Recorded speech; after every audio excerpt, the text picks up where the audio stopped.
liturgy, which starts on page 2 in your stable books.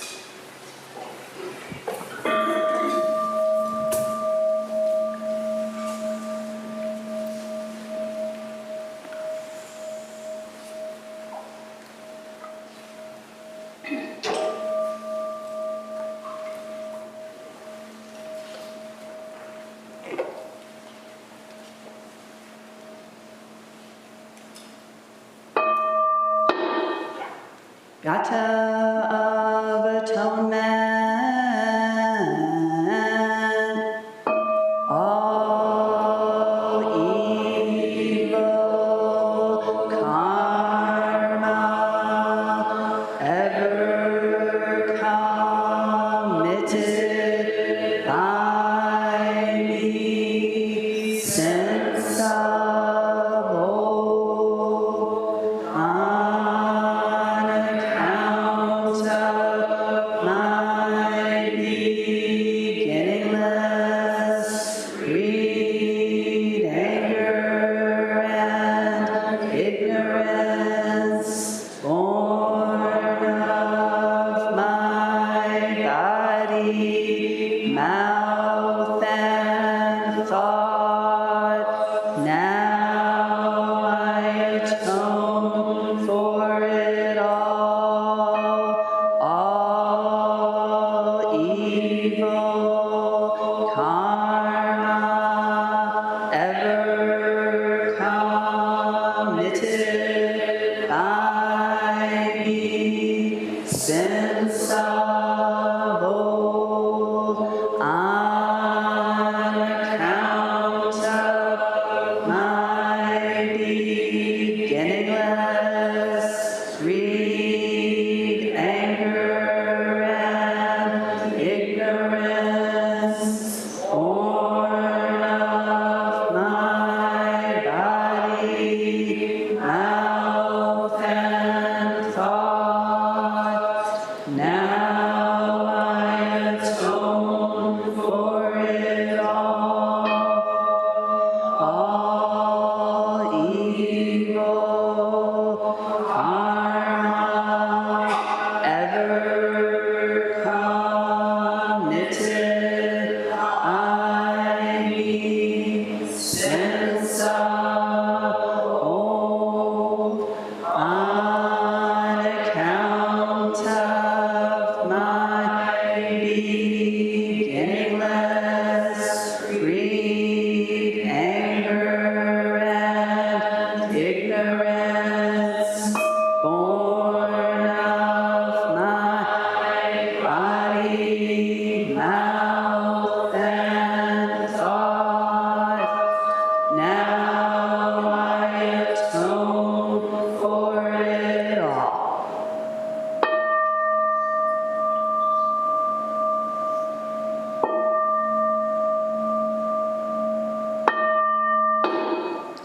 Nikaya 3 Refuges.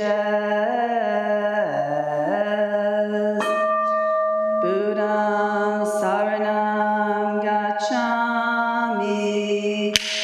Buddham Saranam Gacchami. Dhammam Saranam Gacchami. Dhammam Saranam Gacchami.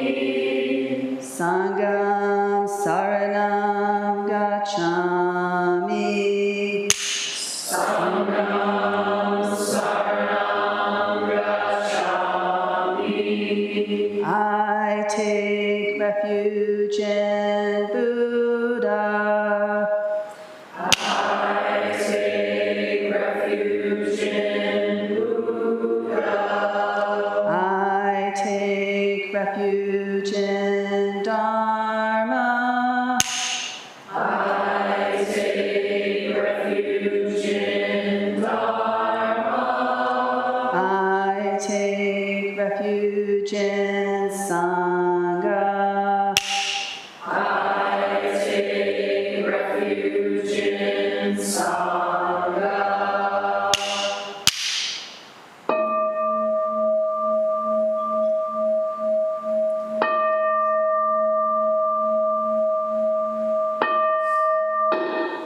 The 5 remembrances. I am of the nature to grow old. There is no way to escape growing old. I am of the nature to have ill health. There is no way to escape having ill health. I am of the nature to die. There is no way to escape death. All that is dear to me and everyone I love are of the nature of change. There is no way to escape being separated from them. My deeds are my closest companions. I am the beneficiary of my deeds. My deeds are the ground on which I stand.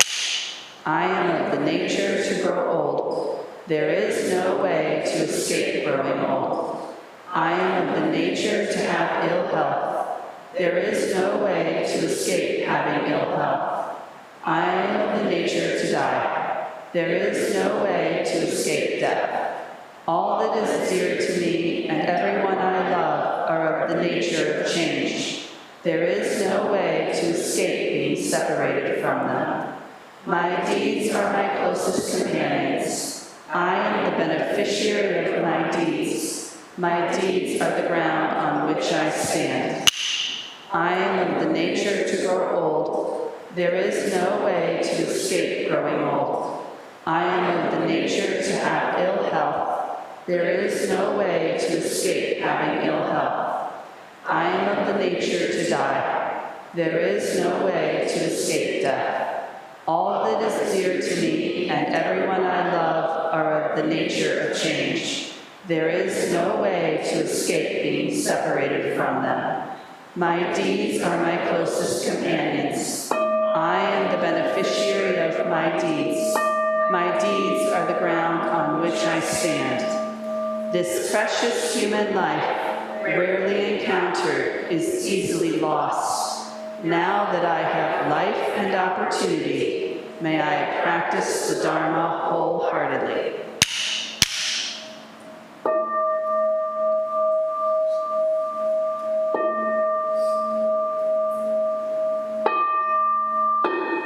Mahayana Refuge. In my heart, I take refuge in Buddha, Dharma, and Sangha. May I liberate suffering beings and bring them to great joy. May the compassionate spirit of love grow within me, that I may actualize the great way. In my heart, I take refuge in Buddha, Dharma, and Sangha. May I liberate suffering beings and bring them to great joy. May the compassionate spirit of love grow within me, that I may actualize the great way. In my heart, I take refuge in Buddha, Dharma, and Sangha. May I liberate suffering beings and bring them to great joy.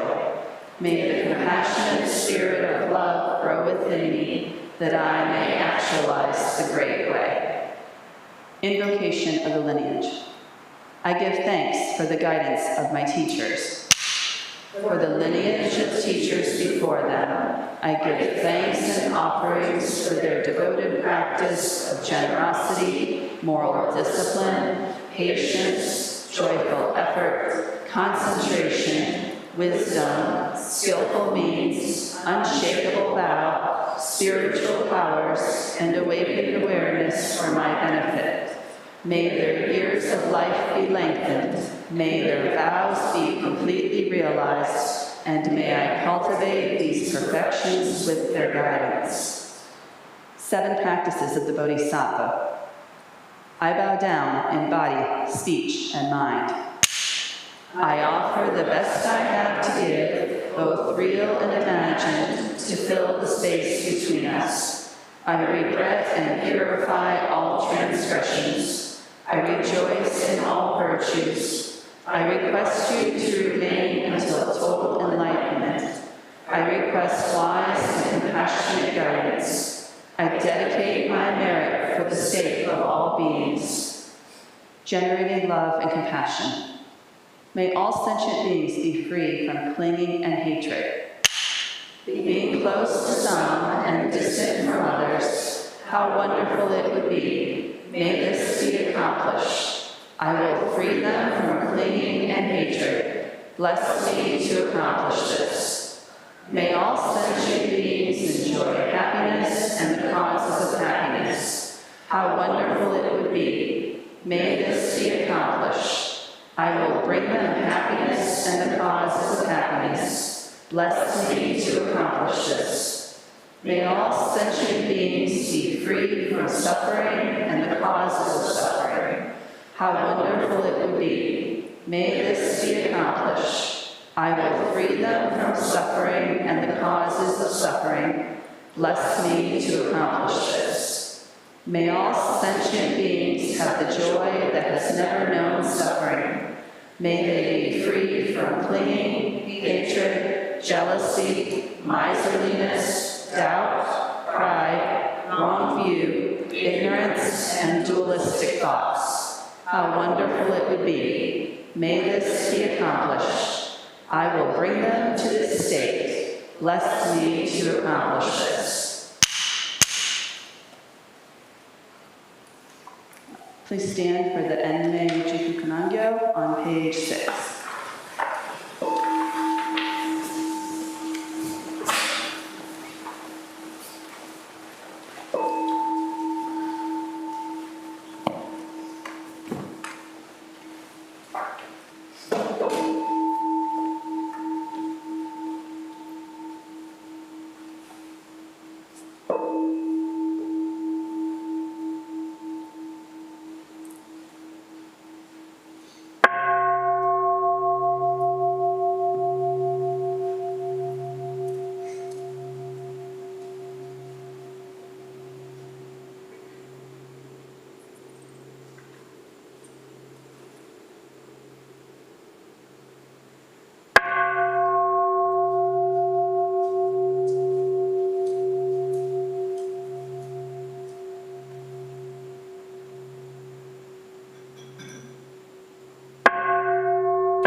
Enmei Jiku Kanangyo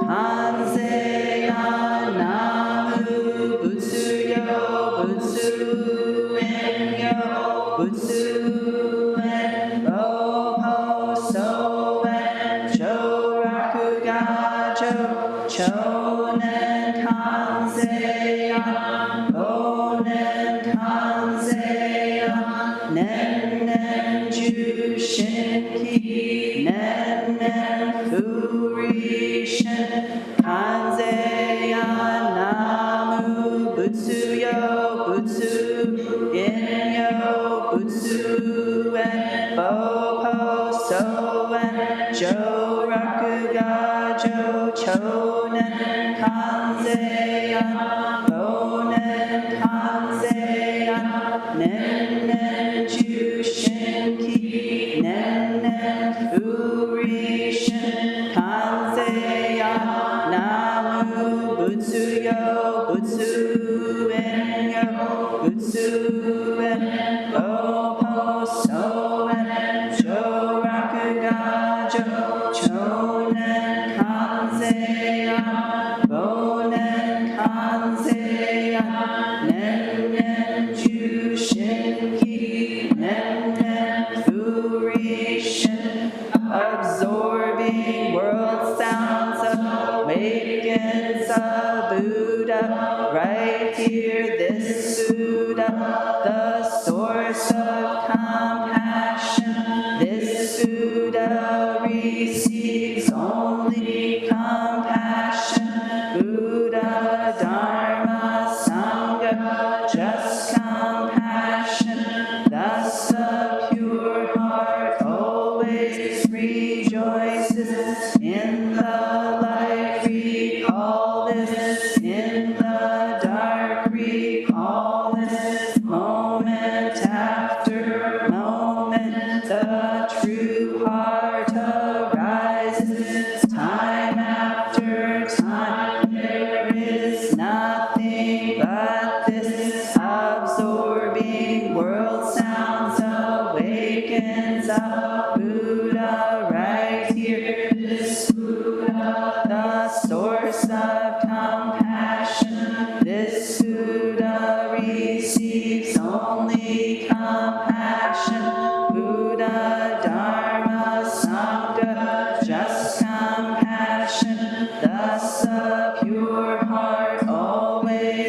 rejoices in the light. Recall this in the dark. Recall this moment after moment. The true heart arises time after time. There is nothing but this absorbing world sounds awakens a Buddha right here. This Buddha, the source of compassion. This Buddha receives only compassion. Buddha, Dharma, Sangha, just compassion. Thus a pure heart always rejoices in the light. Recall this in the dark. Recall this moment after moment. The true heart arises time after time. There is nothing but this.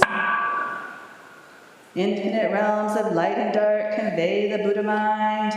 All that is and we ourselves come forth in perfect harmony. We offer this sincere and devoted practice for the many beings of the 6 worlds, and dedicated and grateful thanks to the strength and sound practice of the Great Heartland Sangha and its teachers. May our virtuous actions be clear from all interferences, and may our vows be fully realized. We especially dedicate these merits to Martin, Victoria, Maria, and Shozo, to Veronica, Dwayne Jr., to Caitlin and Maddie and Adam. May they have peace and healing. To Sierra and Bam Bam and David and Gloria at the time of their death, and to those we hold in the silence of our hearts, as well as those we now voice aloud.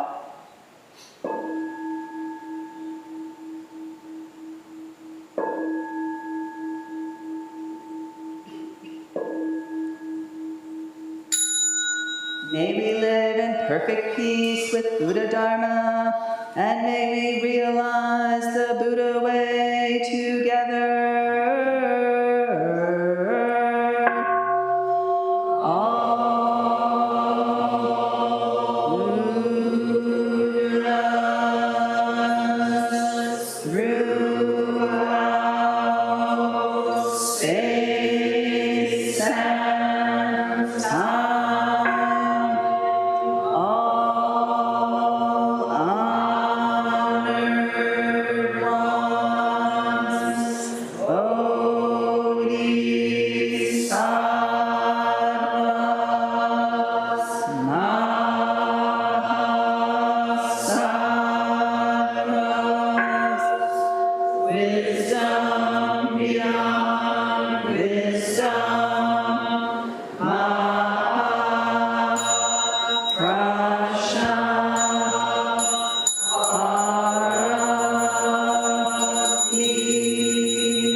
Please prepare for Zazen, and Dharma school teachers and kiddos, go do your thing.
stand for Kehin.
We'll now recite the Sangha Covenant on page 8 of the liturgy books.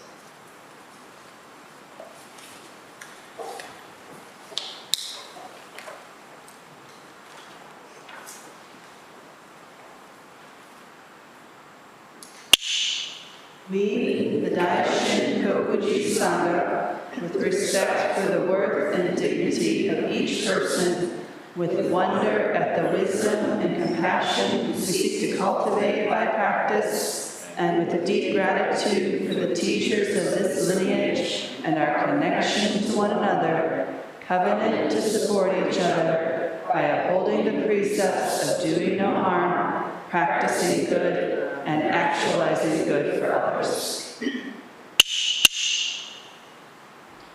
Please be seated for today's talk. Reverend Shokar will be speaking. Please sit so you can see her and make eye contact. And we will do the opening of the sutra in a few moments, also on page 8.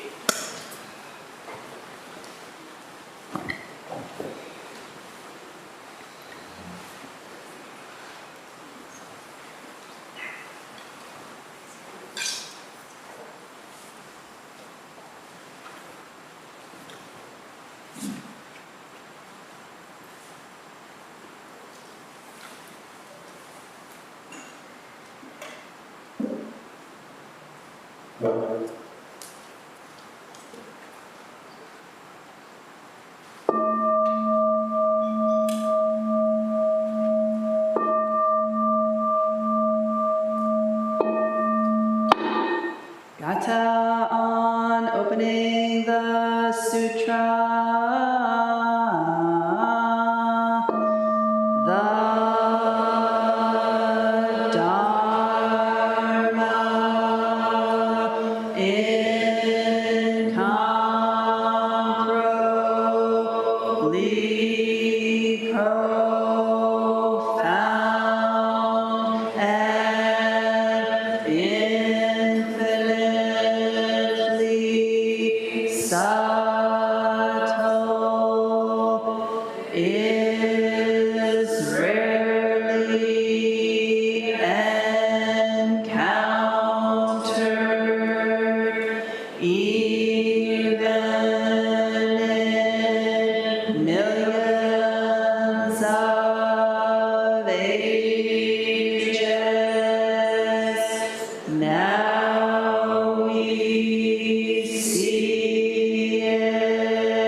So good morning, everyone.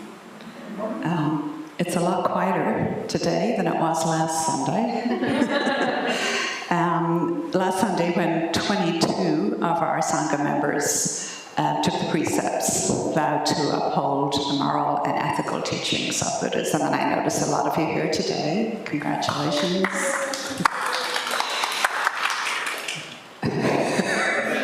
My stance. And something that always arises at Jukai Shishin is joyfulness. That Jukai ceremony, taking joy in each other's joy was very palpable. I think we all noticed that. And the previous day, when current Jukai students were sharing their path with their Dharma name, again, that joyousness that we were sharing, like no withholding. So I thought I would like to talk about this a little bit today, while that feeling of joy is still tangible in our bodies. So let's dig into it a little bit. So, of course, there's a term for that in Buddhism. Taking joy in each other's joy is known as sympathetic joy, or mudita. Is this okay, Song? How's that? It's Roshi's mic. It's the karma. There you go. Okay. Okay. Just let me know if you can't hear me. So, sympathetic joy is, of course, one of the 4 immeasurables. Thank you, Song. Getting lots of prompts here. And the 4 immeasurables, also known as the 4 limitless ones, they are these limitless qualities of mind. And actually, in the Lam Rim teachings, which is kind of the systematized Buddhist teachings that come to us from the Tibetan tradition, it's said that in order to raise Bodhi mind, the mind of awakening, what you do is you meditate on the 4 immeasurables. So they're also known as the 4 great factors of awakening. So these are major teachings, and sympathetic joy is one of those 4. And of course, we recite the immeasurables here on Sunday morning, every time we do the home liturgy. Loving kindness, metta in Pali, compassion, karuna, sympathetic joy, mudita, and equanimity, upekkha. And the 4 aren't separate, of course. They support and they suffuse each other, just like the paramitas, the Buddhist virtues. We name them separately, but they're actually interacting all the time. Interestingly, Thich Nhat Hanh talks about the 4 immeasurables as 4 aspects of love, which I think is a really interesting way of looking at them. And he says with regard to joy that if love does not have joy in it, there's something missing. There's some element of separation still there. And he also points out that in order to rejoice in each other's joy, in each other's happiness, we actually have to rejoice in our own happiness. So if there's any withholding of our own happiness, we really can't engage sympathetic joy fully. So the Dalai Lama says there are 7 billion people, or whatever the figure is today, 7 billion people on the planet, give you 7 billion opportunities to practice sympathetic joy, which is rather beautiful. So rather than diminishing joy, the more people you have, the more joy there is. Nothing special has to happen. No certain circumstance has to arise for us to practice this. And clearly, joy is not bound by this body. It gets bigger the more we share it. It's interconnection in action. And it's simply the practice of taking delight in other people's happiness, which sounds easy, but actually sympathetic joy is said to be the hardest of the 4 immeasurables to practice. And we'll dig into that in a little bit. What I want to say up front is we're not faking this and we're not forcing it. This is not an affirmation practice. We don't do affirmation practices in Zen. That is not going to happen. Where you're actually glossing over what you actually feel. We don't do that. What we do is, it's an aspiration practice. We actually aspire to take delight in our happiness and the happiness of others. And we're not forcing joy to happen, because of course you can't do that. Many of you have done metta practice, loving kindness practice. We haven't done it for a while formally, but we have done it here at the temple, where you engage the first immeasurable, loving kindness. And you always start that practice with meditating on a being that you love unconditionally. So you always start with where the feeling already is. You're not forcing it, it's already there. And then in that metta practice, you work outwards. You work out to ourselves, to beings that we like, beings we feel neutral about, beings we kind of dislike, out to our enemy. Usually with beginners, we say, pick an easy enemy, like someone who's ticked you off. Don't pick like someone who has done you a deep wrong, because it's really hard to start there.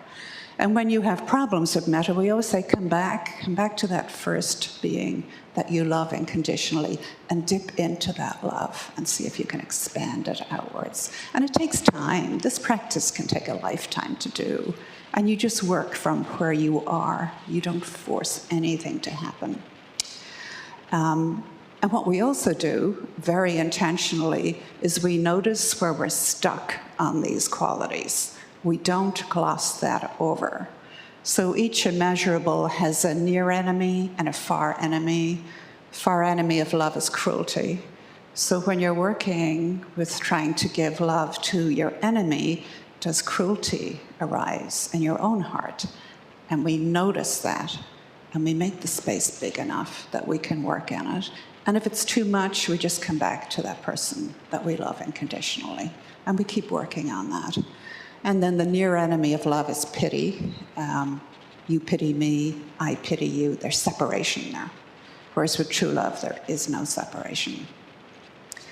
And we do this with each of the immeasurables, including sympathetic joy.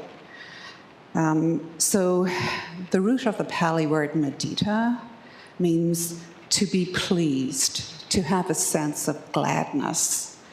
The Buddha called mudita the mind deliverance of gladness, the mind deliverance of gladness, because this force for happiness can actually liberate us.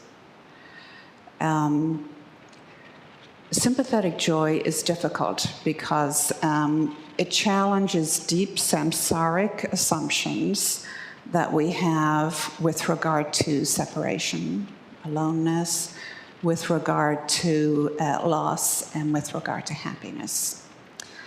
And it's said actually to be the most difficult because we're actually going deeply into afflictions of mind here. Very specifically, we're engaging them. And of course, unhappiness comes from our feelings of negativity, right? When we constrict our mind around ourselves, around other people, and we are just imbued in negativity regarding them. And that is what sympathetic joy is counteracting. So that is a big ask, right? But it does actually have the power to loosen that up where we're stuck.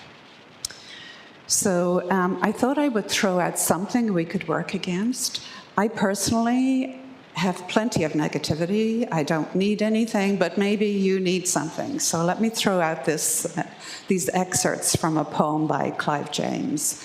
The book of my enemy has been remaindered. Perhaps some of the writers in the room know this poem. The book of my enemy has been remaindered, and I am pleased.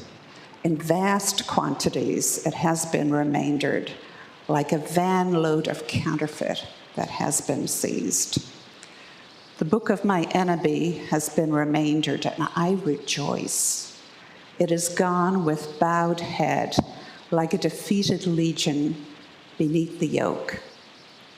What avail him now his awards and prizes, the praise extended upon his meticulous technique, his individual new voice, knocked into the middle of next week. I suspect we can all have some familiarity with some of the sentiments expressed there, and with the depths of those sentiments, almost unconsciously, how they are in our consciousness. Let's dig into the mental afflictions that are impediments to mudita. And of course, the first one is judgment. I voted this week. You might have noticed there was a single issue election on the ballot. I voted this week, and it was a beautiful morning. I got out of my car. I walked towards the election center. There was no lines. And this elderly woman was standing on the pavement, holding up a banner advocating the exact opposite of the way I was going to vote, and instantly judgment. I didn't even look that woman in the face. Instantly, frustration, dismissal, judgment. Not even a moment of thought given to it.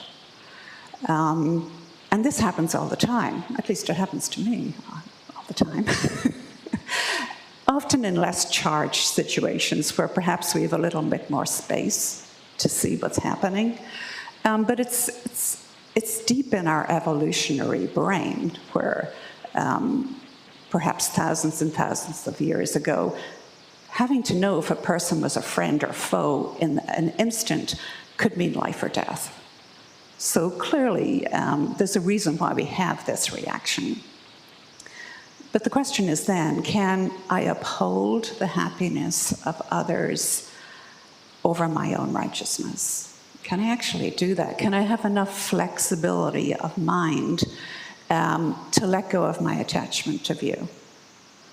And of course, that's asking, can you uphold the first step on the Noble Eightfold Path, right view, which is non-attachment to view? So this is a huge thing.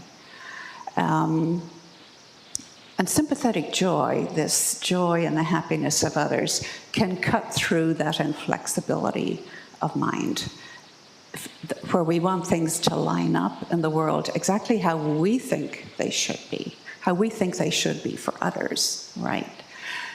And I want to say up front, I am not saying that discrimination isn't important. It is. People look for happiness in all the wrong places, and they cause harm.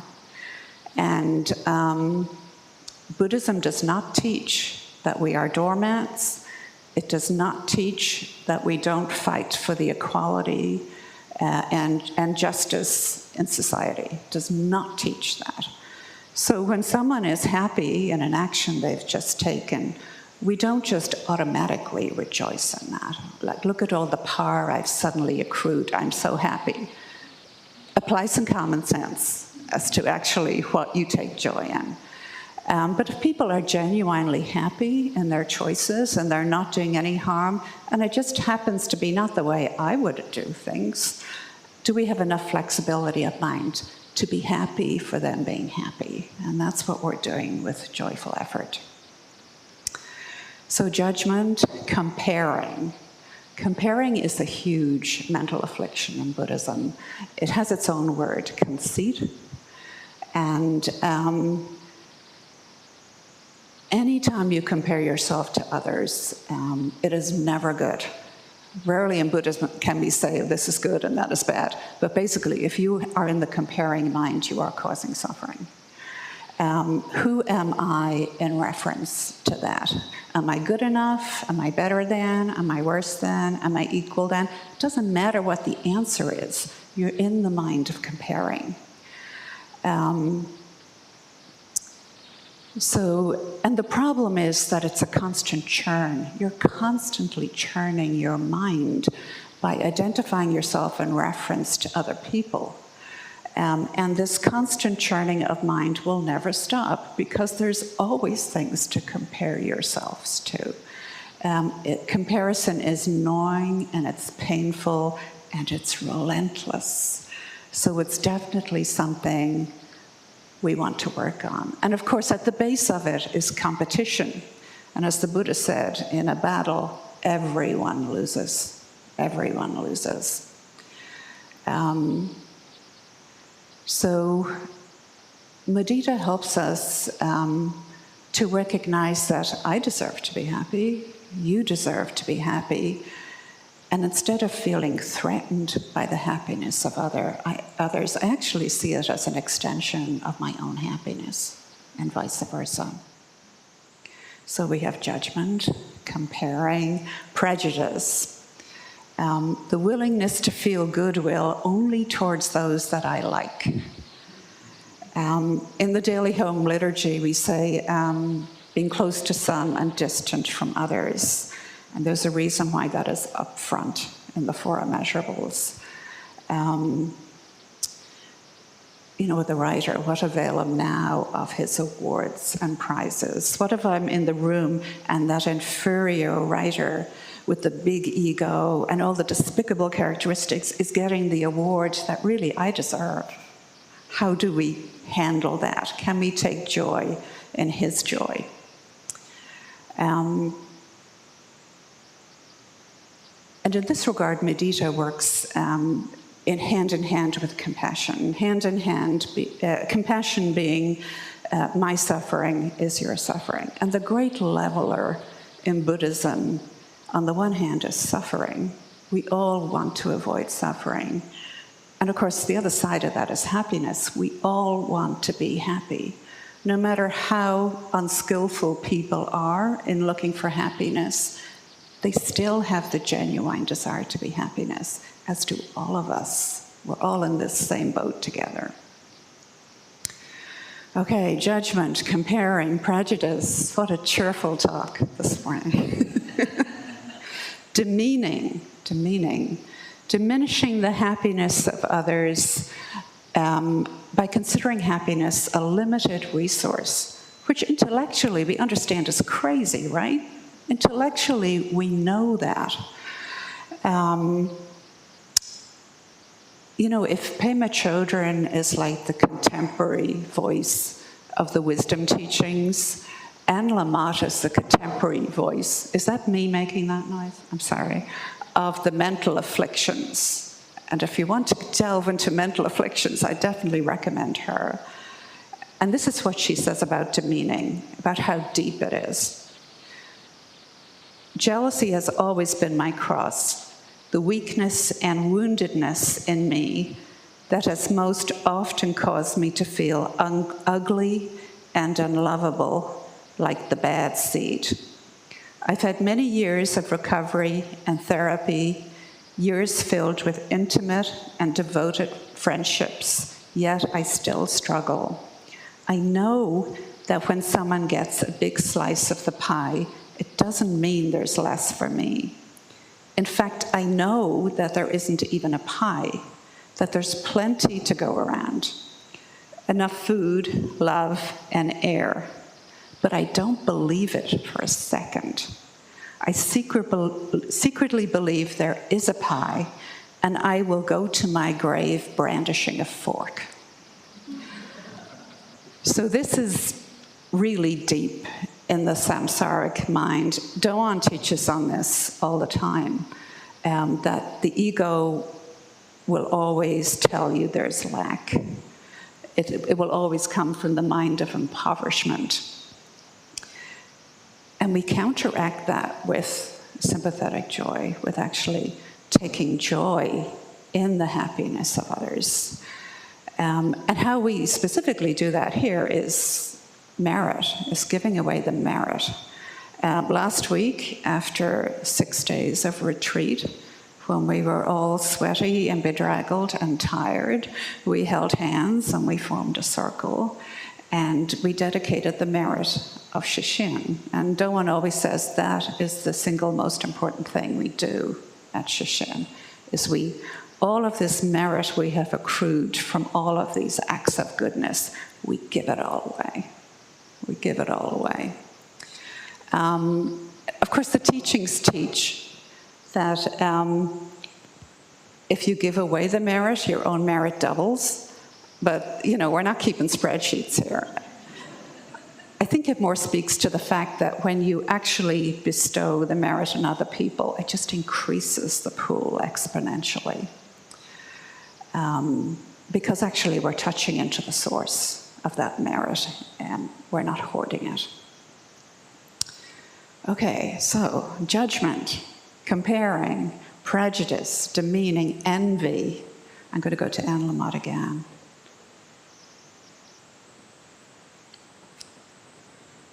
So this is where she's writing about a writer who has become very successful, and perhaps more successful than she has. My therapist said that jealousy is a secondary emotion, that it is born out of feeling excluded and deprived, and that if I worked on those age-old feelings, I would probably break through the jealousy. I tried to get her to give me a prescription for Prozac, but she said that this other writer was in my life to help me heal my past. She said this writer had helped bring up a lifetime's worth of feeling that other families were happier than ours, that other families somehow had an owner's manual to go by. She said it was once again the business of comparing my insides to other people's outsides, She said to go ahead and feel the feelings. I did. They felt like shit. And I think any long-time practitioner can tell you she's right. They do feel like shit, right? And we stay with it. We stay with all these afflictions of mind. But of course, we have support here. We have spiritual friendship. And we do it in a way that is kind and loving. Mudita is immeasurable. So we're working on these afflictions in this immeasurable, vast, boundless space of love. And if it gets too much, it's fine to back off. Tomorrow is another day to sit. Avarice. Okay, avarice. Avarice is where we seek to hold on to. I will not use this mic again. Avarice is where we seek to hold on to what we have, not even to let other people see it, because we don't want to give it away. And we're constantly guarding it. I used to work actually with a woman who held on to information with great avarice. That everything was on a need-to-know basis. And it caused so much frustration and bad will, like throughout the entire university. It's such a constrictive mind. And this one always brings up for me not sparing the Dharma assets. You know, Roshi teaches on this. He says, don't grasp, don't cling. Give the self to the self. I feel Roshi is commenting on my talk. Thank you, Jigen. I'm almost at the end, but thank you. How's that? Can you hear me? Okay. Thank you for your joyful effort. Don't grasp, don't cling. Give the self to the true self. Give the cloud to the cloud. Give the rain to the rain. Mudita uproots that wanting to hoard and hide and not share. And then an interesting affliction brought up in the teachings is boredom. Boredom as an affliction of mind. And this is something you definitely practice with in Zen all the time, right? Because it's based on a sense of separateness, of not actually being present. And it's based on aversion of actually turning away from this moment where nothing much is happening. But of course, joyful effort allows us to connect to each little thing that brings us joy, that perhaps we wouldn't notice if our mind was constantly occupied with things that we like. So the impediments to mudita: judgment, comparing, discrimination, demeaning, envy, avarice, boredom. And they're all rooted in the binding power of aversion. I don't want, and clinging. I want, and I want to keep it this way. There are actually qualities, you will be happy to hear, that support mudita. In Buddhism, they talk about rapture, but that has such a different connotation in the modern age. But basically, it's what the Buddha, how he defines mudita, as the mind deliverance of gladness. It's this sense of gladness, authentic gladness that we're not manufacturing or controlling or managing. It's simply what's arising. Gratitude, well, just look around the Sangha here, what we have to be grateful here as we tread on this spiritual path, which is not easy. You know, Roshi always says, you could build like a mega church for Buddhism and you'd still have 20 people in it, because Zen is hard. Zen is really hard. But actually, we actually have quite a lot of people. So, but you really do have to want to do this practice and be motivated to do this practice. Your suffering has to be deep enough, and your motivation towards happiness has to be deep enough to actually do this. And then compassion, of course. So mudita helps compassion in that when we are witnessing and working with the suffering of the world, we don't just fall into despair, that we still have this gladness in our heart. And then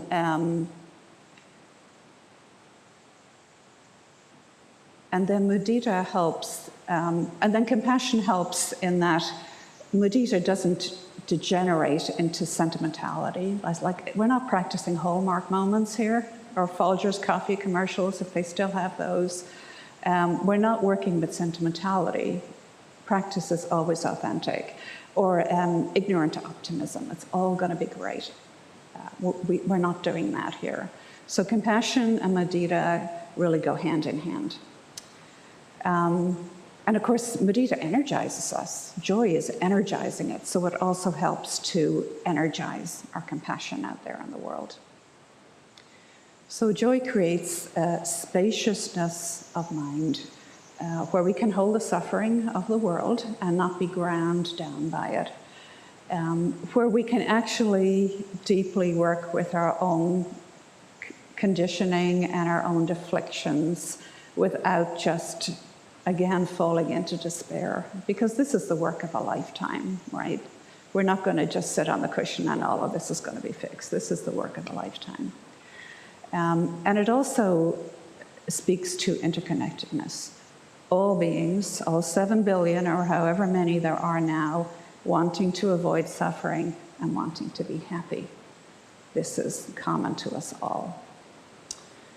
So I'm going to actually end with some words, not from Anne Lamott, but from the Buddha, so I don't get into too much trouble.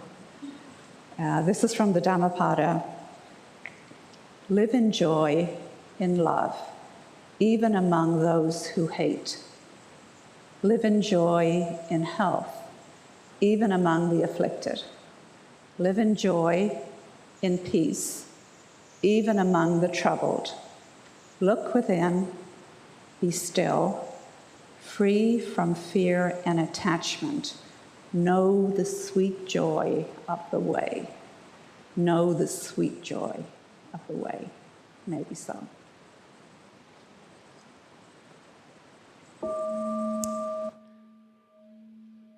We're going to sing the Bodhisattva vows now.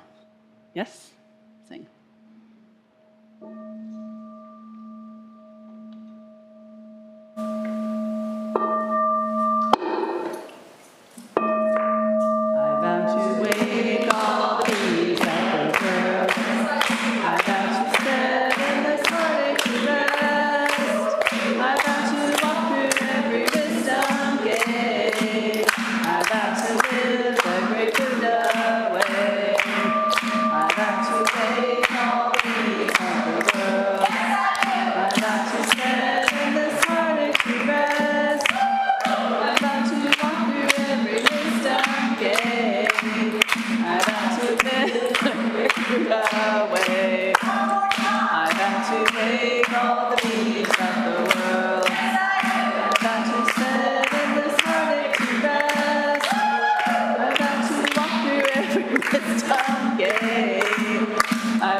Concludes the service. And an announcement.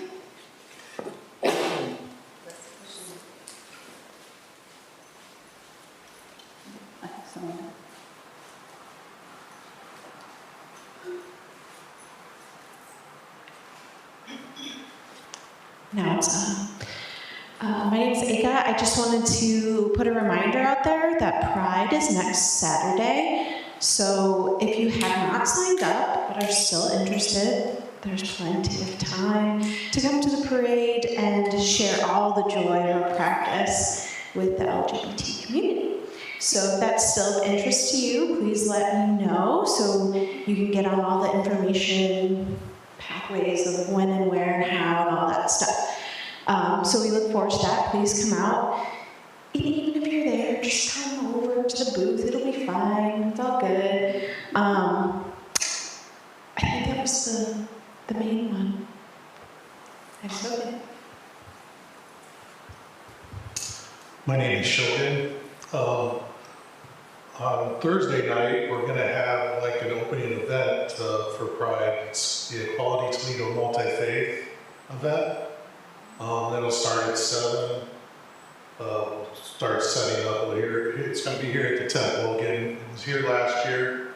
We're going to do a similar kind of format where we're going to have breakout groups and some discussions. Know your strength is the subject this year. We're going to have a guest speaker, Joanna from Detroit, which I hear is very good. She's going to do some of her own music also. And then we're going to hang out a little bit and have some snacks and coffee and tea. So we'd like to see everybody there if we can.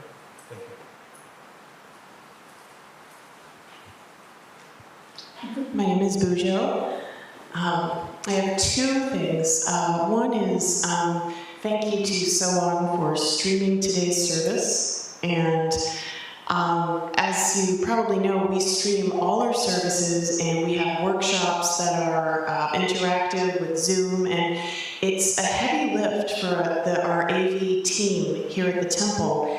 And we're kind of a small group of people, and we want to start expanding that. So if you're interested in learning how to do these things, please come see me. But also, even if you're undecided, I'll be putting a message out in the next week or so about some training coming up that we'll be having so that people can learn, because it's a great Dharma practice to bring these teachings out, and it's also quite a bit of work, so we welcome the help. The second thing is, in Dharma school today, the kids learned about the 7th precept of not praising myself while abusing others. And we focused on Thich Nhat Hanh's lesson from the Heart of Being about waves and water. There are a couple printouts of it, and the project that they worked on today is on the coffee table, and it's really cool. So please check that out. Thank you. I knew there was something I was forgetting.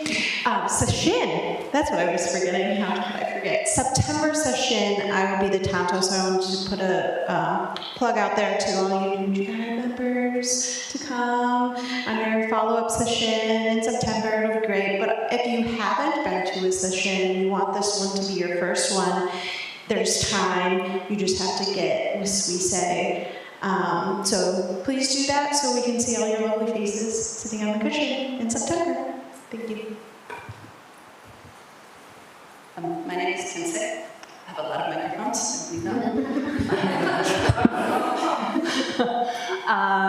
So I'm going to talk more about this next week, but it's already time to think about Sangha circles, y'all. It's coming up. So at the end of next week, hopefully there'll be a sign-up sheet to get registered to be in a group. And for people who are new, just real briefly, these are small groups that get together in people's homes during Ango to meet and talk about our Ango topic and usually have dessert.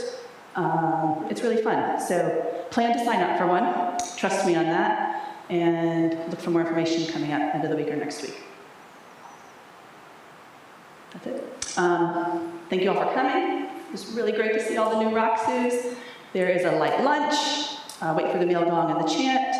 And everybody please stay and have fun together. Thank you. Please restore the Zendo.